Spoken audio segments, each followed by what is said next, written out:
This is the third lecture of chemistry, chapter 1, chemical reactions and equation. Let's see. Next topic is types of chemical reactions. How many types of chemical reactions? Let's see. There are 5 types of chemical reaction. First is combination reaction. Second is decomposition reactions. Third, displacement reactions. Fourth is double displacement reactions. And in last, oxidation and reduction reactions. एक एक करके हम सबके बारे में जानेंगे. चलिए चलते हैं. First, combination reactions. What is combination reactions? Two or more substances combine to form a single substance are called combination reactions. Once again, what is saying? Two or more substances combine. दो या दो से अधिक substances को combine करके एक form में एक सिंगल सब्सटेंस बनाया जा रहा है. ठीक है, दो या दो से अधिक सब्सटेंस को कंबाइन करके, ठीक है, एक सिंगल सब्सटेंस में उसे कन्वर्ट किया जा रहा है, तो उसे हम क्या बोलते हैं? Combination reactions. आइए एग्जांपल देख लेते हैं. A plus B, here is in reactant form A plus B. दो सब्सटेंस यहाँ पे दिए गए हैं. ठीक है, इन्हें कंबाइन करके एक सिंगल सब्सटेंस ए बी बनाया जा रहा है. ठीक है, कॉम्बिनेशन रिएक्शन क्या होता है? दो या दो से अधिक सब्सटेंस को कंबाइन करके एक नया सब्सटेंस एक नया सिंगल सब्सटेंस बनाया जाता है, उसे हम क्या बोलते हैं? Combination reactions. Let's see with an example. C, it means carbon plus oxygen. Carbon plus oxygen. After reacting this it make CO2, carbon dioxide. Carbon को जब ऑक्सीजन के साथ रिएक्ट करते हैं, इन दोनों को कंबाइन करते हैं, तो क्या बनता है? एक single substance. It means carbon dioxide. Let's see with another example. Hydrogen plus oxygen gives, after reacting, what we see? Water. Here is the form of water in the product form. तो यहाँ पे हम क्या देखते हैं कि hydrogen और oxygen को जब हम कंबाइन करते हैं तो क्या बनाता है? वाटर. एक और एग्जांपल देख लेते हैं. सेम है. ठीक है, कार्बन और ऑक्सीजन को मिक्स करते हैं तो क्या बनता है? Carbon dioxide. तो कॉम्बिनेशन रिएक्शन में हमने क्या देखा कि दो या दो से अधिक सब्सटेंस को कंबाइन करने पे एक सिंगल सब्सटेंस के फॉर्म में हमें प्राप्त होता है, उसे हम क्या बोलते हैं? Combination reaction. Next is decomposition reaction. What is decomposition reactions? In those reactions a compound splits up into two और मोर सिंपलर सब्सटेंसेस. अभी कॉम्बिनेशन रिएक्शन में हम लोगों ने क्या देखा? दो या दो से अधिक सब्सटेंस को कंबाइन करके एक सिंगल सब्सटेंस बनाया जाता है.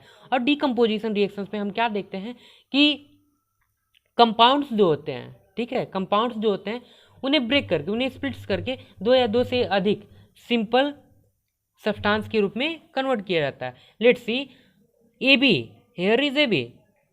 It is a form of compound. ये कंपाउंड के फॉर्म में है. ठीक है, अब इसे स्प्लिट किया जा रहा है या इसे ब्रेक किया जा रहा है, या अलग अलग दो सिंपलर सब्सटेंसेस में कन्वर्ट हो जा रहा है. ए प्लस बी. एग्जाम्पल के माध्यम से इसे हम समझ लेते हैं. पहले देख लेते हैं एक लाइन, इंपॉर्टेंट लाइन है. A decomposition reaction is carried out by heating.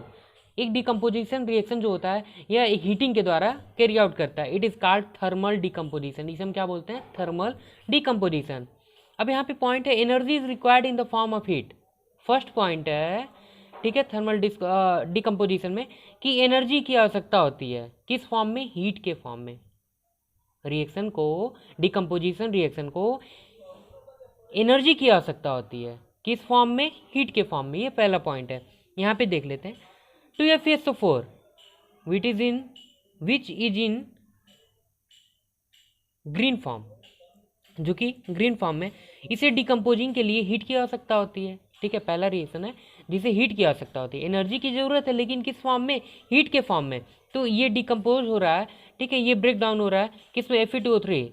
ठीक है, Fe2O3 plus SO2 plus SO3 के फॉर्म में. ठीक है, तो यहाँ पे हमें क्या देखने को मिल रहा है डिकम्पोजिशन रिएक्शन में कि जो फेरस सल्फेट है, ठीक है, यह इसे हीट के साथ, एनर्जी इसे दी जा रही है, ठीक है, हीट दिया जा रहा है, तो डिकम्पोज हो रहा है किस फॉर्म में, फेरिक ऑक्साइड। फेरिक ऑक्साइड का फार्मूला होता है Fe2O3 फेरिक ऑक्साइड, जो कि ब्राउनिश कलर, ठीक है, ब्राउन कलर शो कर रहा है यहाँ पे, प्लस सल्फर डाइऑक्साइड और क्या मिलेगा, सल्फर ट्राइऑक्साइड। तो फेरिक हमने क्या देखा कि फेरस सल्फेट को डिकम्पोज करने के लिए हम इसे जब हीट प्रदान करते हैं तो यह फेरिक ऑक्साइड प्रोडक्ट के फॉर्म में फेरिक ऑक्साइड जो कि ब्राउन कलर में होता है, sulphur dioxide and sulphur trioxide, ये हमें दे रहा है, ठीक है। नेक्स्ट थर्मल डिकम्पोजिशन में हम क्या देखेंगे, सेकेंड फॉर्म है एनर्जी का, energy is required in the form of light. First में हमने क्या देखा कि एनर्जी रिक्वायर्ड है किस फॉर्म में, एनर्जी की आवश्यकता है किस फॉर्म में, हीट के फॉर्म में, तो उसके अकॉर्डिंग मैंने ये रिएक्शन देख लिया, हम लोगों ने ये रिएक्शन देख लिया। अब सेकंड क्या कह रहा है, एनर्जी जो है रिक्वायर्ड है किस फॉर्म में, लाइट के फॉर्म में। लेट्स सी 2 AgBr, ठीक है, यहाँ पे क्या है AgBr सिल्वर ब्रोमाइड, ठीक है, AgBr it means silver bromide. तो यहाँ पे सिल्वर ब्रोमाइड को डिकम्पोज किया जा रहा है, ठीक है, सिल्वर ब्रोमाइड को क्या किया जा रहा है, तो डिकम्पोज किया जा रहा है किस एनर्जी को किस एनर्जी के सपोर्ट के द्वारा, लाइट के द्वारा, ठीक है, एनर्जी का जो फॉर्म है क्या है, लाइट है। तो Ag ब्रोमाइड जो है वह वाइट कलर में है after decomposing in the presence of light which is form of energy, ठीक है। Ag which is in grey colour, जो कि किस कलर में है, ग्रे फॉर्म में, ठीक है। Ag सिल्वर किस फॉर्म में हो गया, ग्रे फॉर्म में हो गया, प्लस ब्रोमाइड क्या हो गया, अलग हो गया, ठीक है, सॉरी ब्रोमीन, Br2 है तो bromine.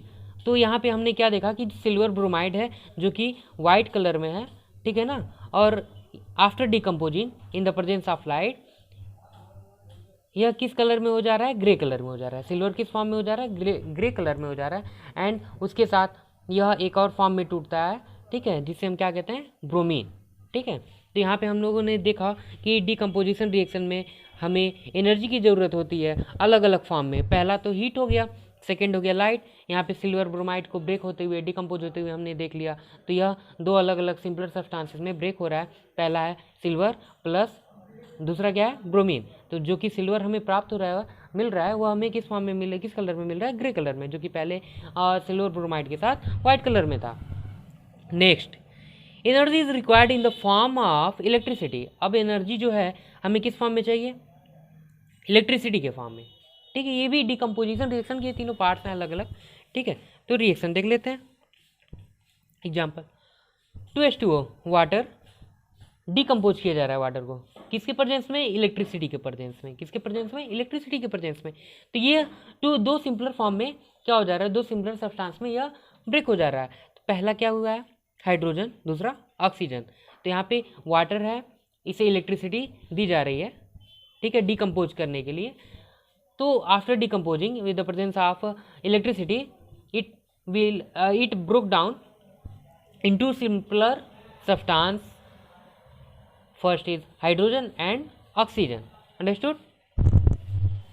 Consider about an experiment, electrolysis of water. What is electrolysis of water experiment? Let's see. Here is a diagram what I made. See, we will take wide mouth glass bottle and fill the glass bottle 2/3 with water. 2/3 हम एक बहुत ही चौड़ा मुंह वाला glass bottle लेंगे, ठीक है, और उसमें 2/3 से तक पानी फिल कर देंगे। Add a few drops of dilute sulphuric acid to water to make water a good conductor of electricity. इसमें कुछ बूंदें डाइल्यूट सल्फ्यूरिक एसिड की हम पुट करेंगे, रखेंगे या मिला देंगे, ऐसे कह सकते हैं, मिला देंगे। क्यों मिलाएंगे, क्योंकि जो प्योर फॉर्म ऑफ वाटर होता है it does not good conductor of electricity, so we will pour some drops of dilute sulfuric acid to make water a good conductor of electricity. Water को इलेक्ट्रिसिटी पास आउट करने के लिए good conductor बनाने के लिए। Next 2 similar test tube filled with water, 2 similar test tube लेंगे जिसमें पानी, उसमें भी पानी भरा रहेगा, are carefully inverted over the 2 carbon electrodes, और वहाँ पे 2 कार्बन इलेक्ट्रोड्स को केयरफुली हम क्या कर देंगे, इन्वर्ट कर देंगे। Pass in electric current through water by turning on the switch, switch को ऑन करेंगे, ठीक है, स्विच को टर्न ऑन करेंगे, उसके बाद क्या होगा, इलेक्ट्रिक करंट उसमें पास करेगा। इलेक्ट्रिक करंट पास करने के लिए मैंने यहाँ पे एक बैटरी जोड़ रखा है, ठीक है, यहाँ पे देख सकते हैं, it is a negative and it is a positive. Here is a carbon rod, it is a rubber cork, ठीक है, it is a water inverted test tube, here you can see, ठीक है। After passing electric current, what we will see, here is a white form, you can see here is a blank, ठीक है। Hydrogen की कुछ bubbles, ठीक है, hydrogen के कुछ बबल्स निकलेंगे, ठीक है। तो जब तक इसमें हाइड्रोजन गैस पूरी तरीके से फिल नहीं हो जाता, ये जो ब्लैंक पार्ट है, तब तक हम टेस्ट ट्यूब को वहाँ से हटाएंगे नहीं, ठीक है। In the reaction form what we can see, water which is in the form of liquid after decomposition in the presence of electricity, what we can see, after decomposition it broke down into two simpler substance, hydrogen and oxygen, which is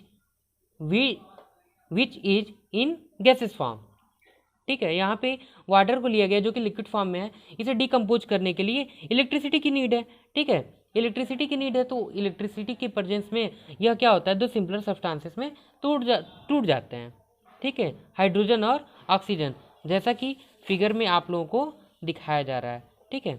अब यहाँ से हम observe क्या करेंगे, what will be observe, let's see, we will see the bubbles of gases being formed at both the carbon electrodes inside the test tube containing water। हम लोग ये देखेंगे कि जो गैसेस के बबल्स हैं, ठीक है, वह धीरे धीरे बनने लगेंगे, ठीक है, at both the carbon electrodes inside, जो कि दोनों कार्बन इलेक्ट्रोड्स है, ठीक है, उसके टेस्ट ट्यूब में जिसमें वाटर भरा हुआ है, तो एक टेस्ट ट्यूब में क्या होगा, हाइड्रोजन गैस बनेगा और दूसरे में ऑक्सीजन। तो हम लोग ये पाएंगे कि बबल्स के फॉर्म में गैसेस धीरे धीरे बनने लगेंगे। The volume of gases collected in the two test tube is not the same, दो यहाँ पे टेस्ट ट्यूब दिए गए हैं, ठीक है। अब इसमें गैसेस क्या होंगे, कलेक्ट होंगे, ठीक है, लेकिन सेम नहीं होंगे, एक जैसे नहीं होंगे। Volume of gas collected on the negative electrode is double the volume of gas collected on the positive electrode. क्या कह रहा है कि जो गैस कलेक्ट होंगे, ठीक है, नेगेटिव इलेक्ट्रोड पे, वह जो पॉजिटिव इलेक्ट्रोड पे गैस कलेक्ट हुआ है उसके वॉल्यूम का क्या होगा, डबल होगा, ठीक है, उसके वॉल्यूम का क्या होगा, डबल होगा, ठीक है। अ burning candle is brought near the mouth after collecting the gas. अब हम टेस्ट ट्यूब को हटा करके टेस्ट ट्यूब को जैसे बर्निंग कैंडल के पास लाएंगे, उसके नज़दीक ले जाएंगे, उसके माउथ के नज़दीक ले जाएंगे, ठीक है, किसको, लेफ्ट टेस्ट ट्यूब को, किसको, लेफ्ट टेस्ट ट्यूब को। The gas in it Burns rapidly making a popping sound, जो गैस होगा वो बहुत तेज़ी से जलेगा, ठीक है, एंड वह एक पॉपिंग साउंड क्या करेगा, रिलीज करेगा, मतलब कि उसकी आवाज़ पॉपिंग साउंड की तरह होगी, ठीक है। The burning candle is taken near the mouth of the right side test tube. अब जो बर्निंग कैंडल है उसको हम क्या करेंगे, राइट साइड जो टेस्ट ट्यूब है उसके पास, उसके माउथ के पास ले जाएंगे। The candle start burning brightly, तो जो कैंडल जो है वह क्या होगा, ब्राइटली बर्न होगा। तो क्या यहाँ पे ऑब्जर्व किया गया कि जलते हुए कैंडल को, बर्निंग कैंडल को अगर हम लेफ्ट टेस्ट ट्यूब के माउथ के पास ले जाते हैं तो यह क्या करेगा, पॉपिंग साउंड रिलीज करेगा, ठीक है। और जो बर्निंग कैंडल को अगर हम राइट साइड टेस्ट ट्यूब के माउथ के पास ले जाएंगे तो वहाँ पे कैंडल क्या होगा, ब्राइटली बर्न होगा। Here is the form ratio H2O to ratio 1 के फॉर्म में यहाँ पे गैस बनेगा। Next is displacement reactions. What is displacement reactions, let's see, those reactions in which one element takes the place of another element in a compound are known as displacement reactions। कह रहा है कि ऐसे reaction जिसमें एक element दूसरे element की जगह ले लेता है, ठीक है, एक एलिमेंट दूसरे एलिमेंट की जगह ले लेता है किसी भी एक कंपाउंड में, तो उसे हम क्या बोलते हैं, displacement reactions. One again let's see, किसी भी रिएक्शन में ऐसे रिएक्शन जिनमें एक एलिमेंट दूसरे एलिमेंट की, किसी भी कंपाउंड में दूसरे एलिमेंट की जगह ले लेता है, उसे हम क्या बोलते हैं, displacement reaction. Let's see with an example, copper sulphate which is in aqueous form,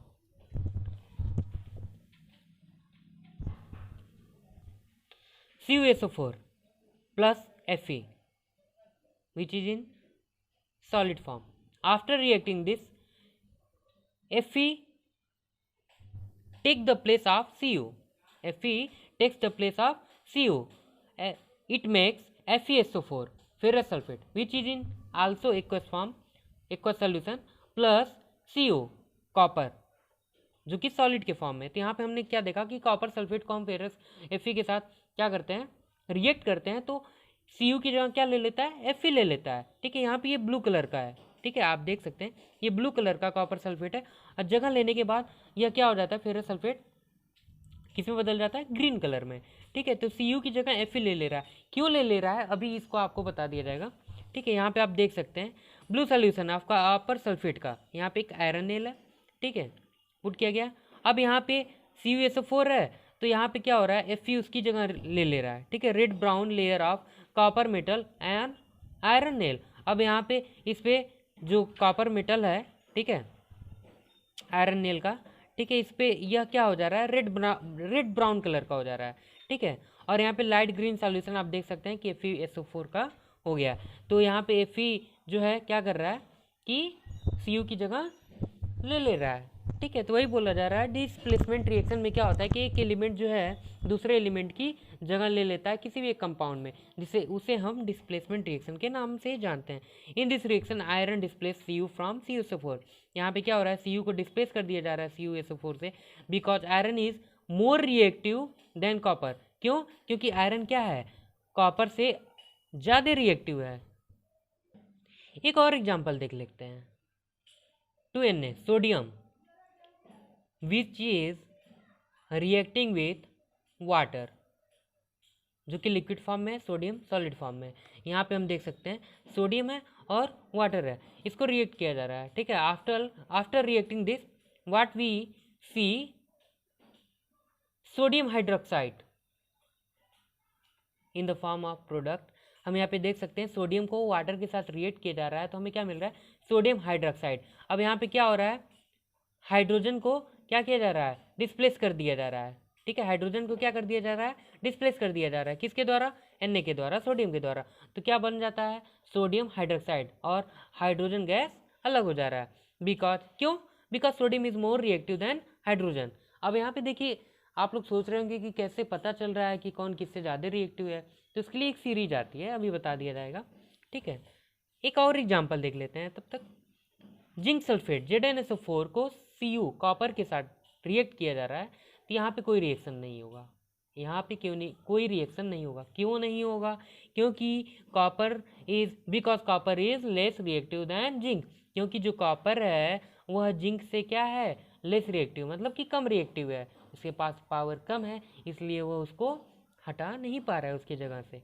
ठीक है, अब कैसे होता है, कैसे पता करते हैं कि कौन मोर रिएक्टिव है, कौन लेस रिएक्टिव है। लेट्स सी, यहाँ पे एक रिएक्टिविटी सीरीज आती है मेटल्स की। ठीक है, चलिए देखते हैं। यहाँ पे एक रिएक्टिविटी सीरीज है, ठीक है, मेटल्स की, जिसके जरिए हम जानेंगे कि कौन मोर रिएक्टिव मेटल्स है और कौन लेस रिएक्टिव।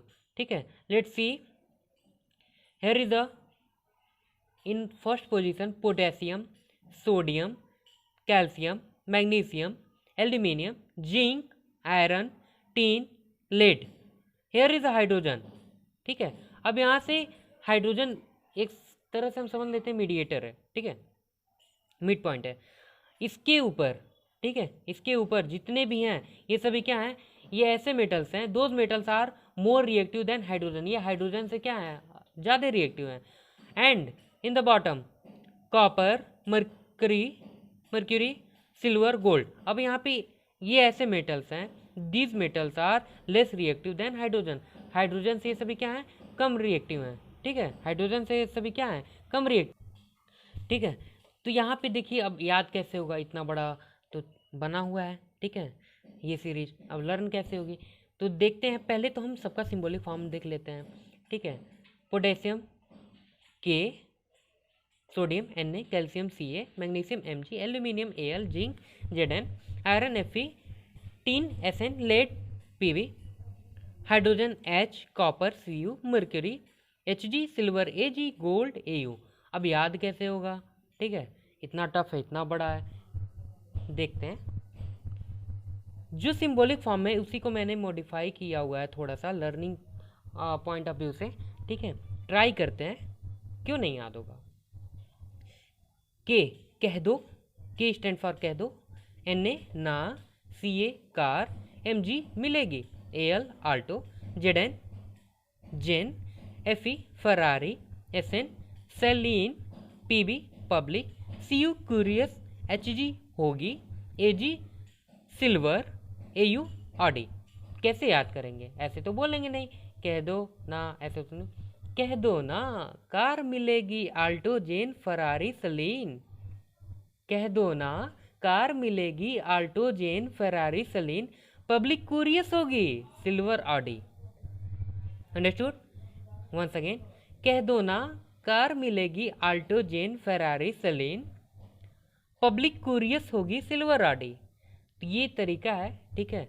आई होप आप लोगों को ये पसंद आया होगा ये तरीका, ठीक है। आसानी होगी इसलिए बनाया गया है, ठीक है। आप एक बार ट्राई करिएगा, कह दो ना, कार मिलेगी Alto Zen Ferrari Saleen, public curious होगी, सिल्वर ऑडी। इस तरीके से आप ये रिएक्टिविटी सीरीज ऑफ मेटल्स को आप लर्न कर सकते हैं बहुत ही आसानी से। फार्मूला तो सबको लर्न होगा, ठीक है। के stand for potassium, Na for sodium, Ca for calcium, Mg for magnesium. तो आप लोगों को बस ये याद करने की ज़रूरत है और इसके माध्यम से आप जान सकते हैं, ठीक है। यहाँ पे आपने देखा Cu, ठीक है। Cu Zn को नहीं हटा सकता क्योंकि Zn यहाँ पे जिंक जो है देखिए मोर रिएक्टिव है और Cu क्या है, लेस रिएक्टिव है। तो ऊपर वाला एग्जांपल आप लोगों ने अभी देखा कि ZnSO4 प्लस Cu, ठीक है। यहाँ पे नो रिएक्शन, कोई रिएक्शन नहीं हो रहा, क्यों? क्योंकि Cu Zn को डिस्प्लेस नहीं कर सकता, उसकी जगह से उसे हटा नहीं सकता, ठीक है।